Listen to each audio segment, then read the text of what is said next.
नमस्कार दोस्तों, मैं हूं सैयम और आप सुन रहे हैं इंजॉय विद अंकल टूना। रात के अंधेरे में कुछ कहानियां सिर्फ कहानियां नहीं होती, वो बन जाती हैं एक शराब। आज हम आपको सुनाने जा रहे हैं एक ऐसी भयानक कहानी जहां एक ही इंसान के शरीर पर दो अलग अलग आत्माओं ने कब्जा कर लिया। एक खून का प्यासा ब्रह्म राक्षस और दूसरा बरगद के पेड़ पर उल्टा लटका हुआ बेताल। सोचिए, अगर एक ही शरीर में दो शैतानी ताकतें बस जाएं तो उस इंसान का क्या होगा।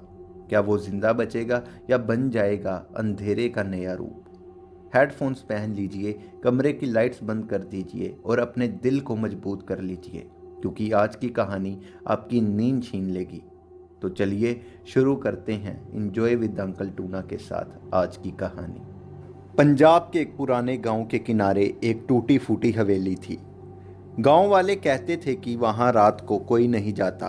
उस हवेली के पीछे एक पुराना बरगद का पेड़ था। लोग कहते थे उस पेड़ पर बेताल रहता है और हवेली के तहखाने में एक ब्रह्म राक्षस बंद है। कई साल पहले एक तांत्रिक ने उसे वहां कैद किया था। उसी गांव के पास एक लड़का था, पंकज, जिसकी उम्र 25 साल की थी। वो क्यूरियस और एडवेंचरस था। उसे पैरानॉर्मल चीज़ों पर पॉडकास्ट बनाना बेहद पसंद था। एक दिन उसने सोचा कि अगर मैं इस हवेली की असली स्टोरी को रिकॉर्ड कर लूं तो मेरा चैनल बड़ी तेज़ी से वायरल हो जाएगा और जिससे मैं अमीर बन जाऊंगा। और वही उसकी सबसे बड़ी गलती थी।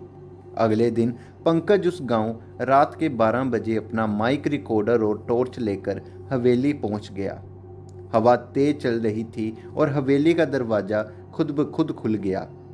उसने अंदर जाते ही अपना रिकॉर्डर ऑन किया और बिना समय गवाए बोला, हेलो लिसनर्स, आज मैं खड़ा हूँ उसी हवेली के अंदर जिसके बारे में कहा जाता है कि यहाँ दो आत्माएं रहती हैं। जैसे ही पंकज ने ये बोला तभी ऊपर से आवाज आई, कौन है। पंकज वहीं रुक गया। टॉर्च उसने ऊपर मारी जहाँ से आवाज आई थी, लेकिन वहाँ कोई नहीं था। फिर पीछे से अजीब सी हंसी की आवाज़ आने लगी। फिर उसने टॉर्च को पीछे मारा तो वहाँ भी कोई नहीं था।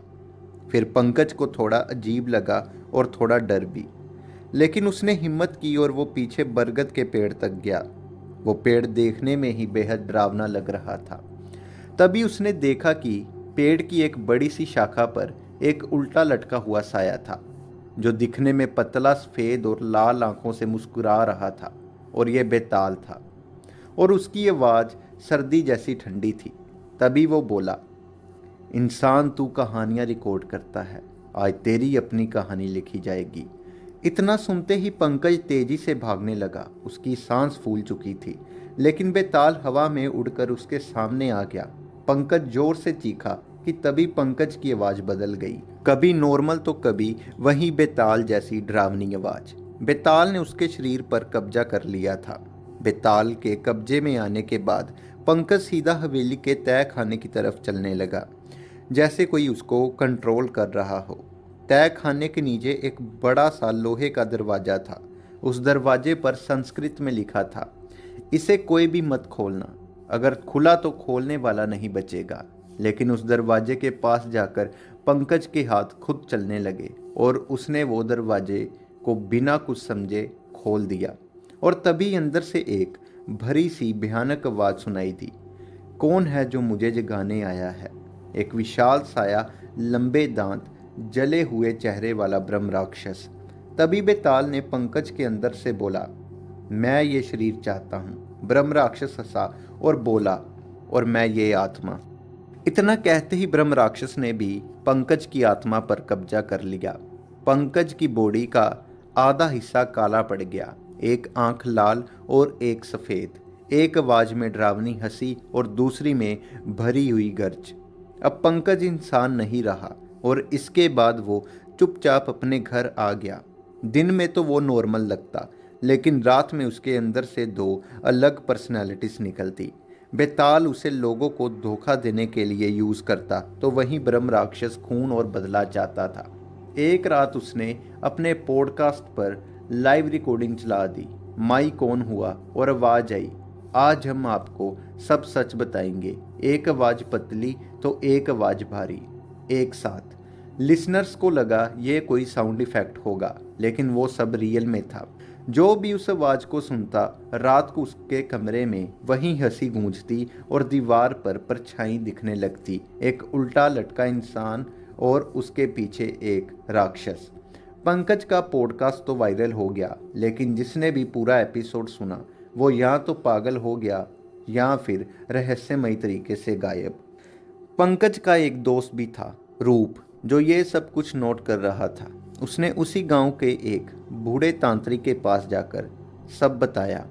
वो रूप के साथ पंकज के पास गया और तांत्रिक ने पंकज को देखकर सब पता कर लिया और रूप को सब बता दिया। उसने कहा एक शरीर में दो प्रेत शक्तियां कभी नहीं टिकती, या तो इसका शरीर फट जाएगा या फिर ये दुनिया से गायब हो जाएगा।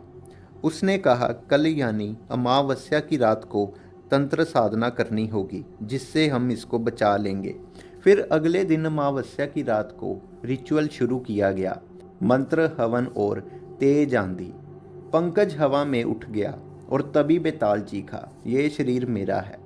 तभी ब्रह्म राक्षस गरजा, नहीं इसकी आत्मा मेरी है, और दोनों आपस में लड़ने लगे। पंकज बीच में फंस गया और इतना होते ही पंकज ने उसी तांत्रिक को मार दिया। रूप ये देखकर वहां से भाग गया।